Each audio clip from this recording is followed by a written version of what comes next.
Mugunda-ini wa mahua wa Vandenberg mwena wa Naivasha aruti wira mari mihang'o-ini ya kuhariria mahua ari o thiko nini tu mbere ya muthi wa Valentines. Ona gutuika kambuni nyingi ciendagia mahua maya thoko-ini cia nja ya bururi.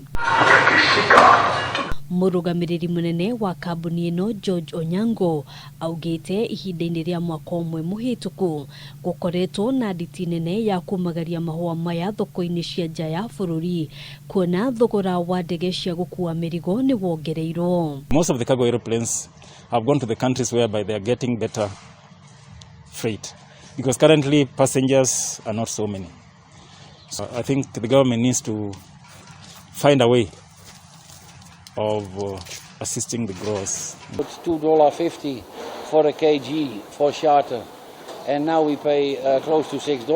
Thogora wa iguru wa kuramata migunda ya mahua ni umwe wa morito maria migunda mingi ya mahua iragerera ihinda-ini riri kuona thogora wa fertilizer ukiririirie kwambatira na aruti wira no muhaka makarihwo mishara yao. To try and cushion the industry from the effects that we have had of COVID and such other things, I think if they can meet the end of bargain by giving the growers the 1.5 billion they had promised, then I think we can say something that the government has done to the industry.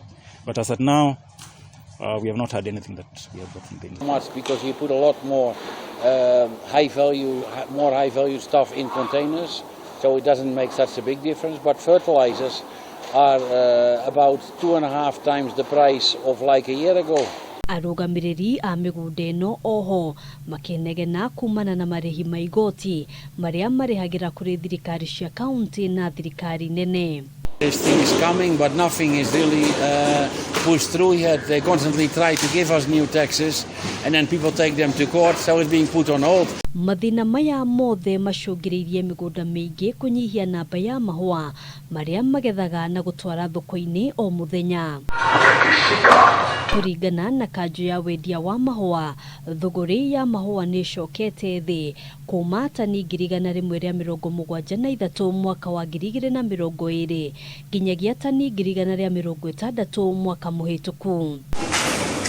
Na riri muthi wa Valentines ukuhiriirie mari na mwihoko ati thoko ya mahua rita riri ni kumagirira. The flowers for Valentine have already left. We did quite okay production. Prices are under pressure because the costs of freight are extremely high at the moment. Almost triple the price of the normal price of before the corona. So a lot of people are not making money on those flowers at the moment. Makiria ya tani 5,000 ni cibataranagia thoko-ini o kiumia. Ona gutuika Kenya riwiri na uhoti wa gutwara tani 3,000 o kiumia.